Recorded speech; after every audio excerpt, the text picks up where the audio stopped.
Hello everyone, welcome back. Thank you so much for joining me today. Today we are in the beautiful community of Pomona, which is located in Manville, Texas. If you don't know where Manville is, it is not too far from downtown Houston, right by Pearland, Texas. So you're very close to the Highway 288, so you can get downtown or to the medical center with ease.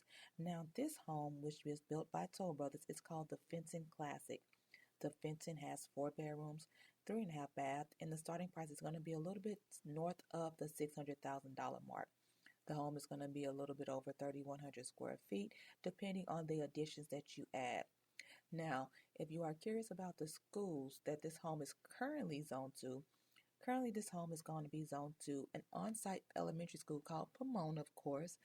The middle school would be Rodeo Palms Junior High, and the high school is going to be Manville.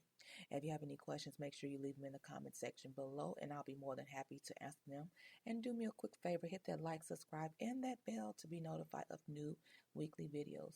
Thank you so much for joining me. Enjoy.